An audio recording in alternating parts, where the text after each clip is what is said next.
What's up, Internet? Got an interesting vlog for you.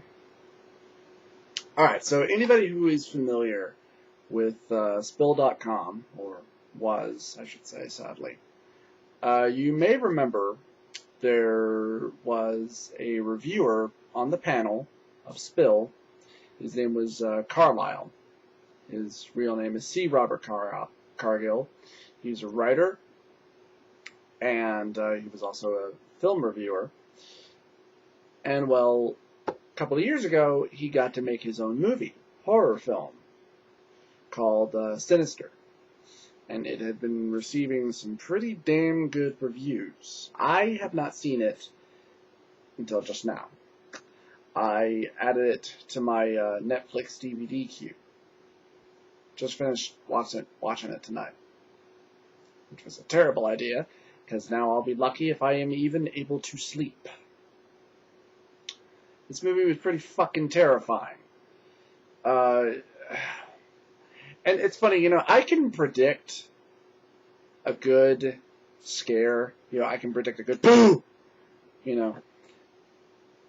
And while you can predict them, they can still shock you. So there are so many times where you're going to, God damn it, movie. And okay, so overall, this is a good movie. This is a very good movie. It's got great ambiance. It's got a great feel. It's got a really good, interesting, terrifying story. The story, in short, is that a writer, played by Ethan Hawke, moves his family out to this brand new house so that he can write a new story. I know, it sounds just like Misery, doesn't it? Or no, I'm sorry, not Misery. The Shining. I'm sorry, The Shining. I don't know why I was thinking Misery.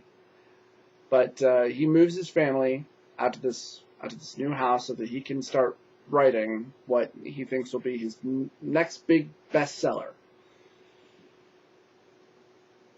And it just so happens the house that they moved out to is a house where a very grisly murder-suicide took place of a family. And turns out it's also connected to another series of murders involving various other families.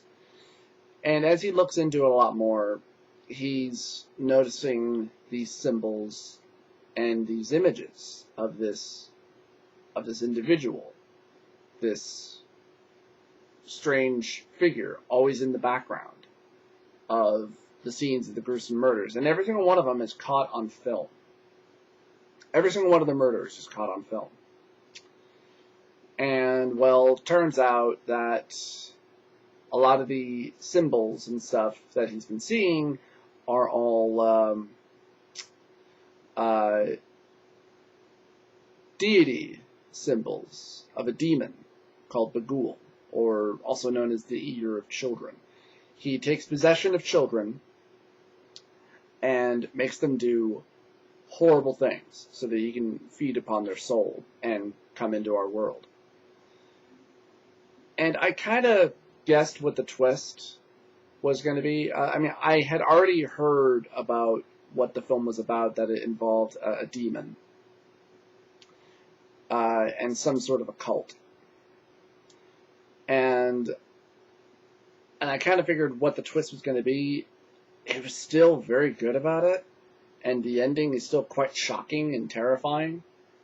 And a lot of the grisly murders are especially gruesome, especially the one with the lawnmower, and that's about as far as I'll go with that one. It's the first time that a lawnmower in a horror movie has actually been horrifying. Because only 2 times, at least as far as I know, in film, have I seen a lawnmower be used to kill people, and it always just comes off as overly silly and ridiculous. The one other time, which was Lawnmower Man, it wasn't meant to be.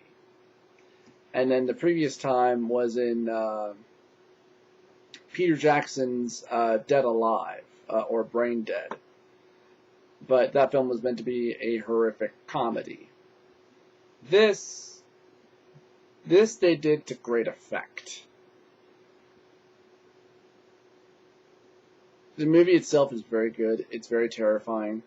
It doesn't focus a lot on the family, though, which I thought we were going to see a lot more of. I mean, you do get them. I mean, you don't get a lot of them. You know, I mean, you do get some moments with them, but not a lot. And, I mean, it's just a good movie overall. I mean, if you've been wanting a good horror thriller film, this is it. And, you know, and I don't watch a lot of horror movies now. But it's always the ones that are overly popular that are just really obnoxious. You know, be it the Eli Roths, or the Saw movies, or the Hostel movies, or shit like that, where it's more about the disgusting, overly ridiculous kills, and and they're not terrifying. They're just shocking.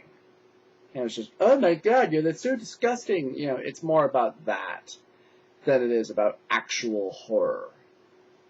About, a family that you grow, about characters that you grow to like and care about. And then when something like this horrible happens to them, you feel sorry for them and you don't want that to happen to them.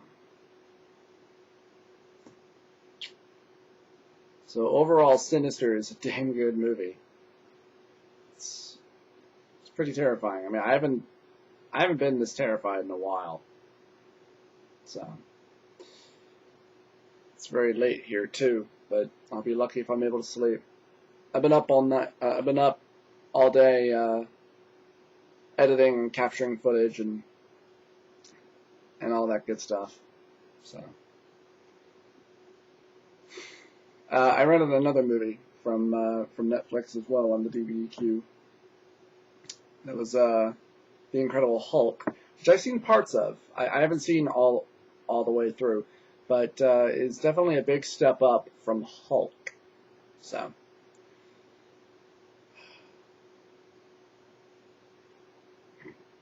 It's a funny thing too, because when the film was nearing its end, I kept on going, there's going to be one more scare. Because there always is. I just know there's going to be one last boo! And it really takes its time in delivering that last scare to the point where you think, like, I guess it's not going to happen! God damn it.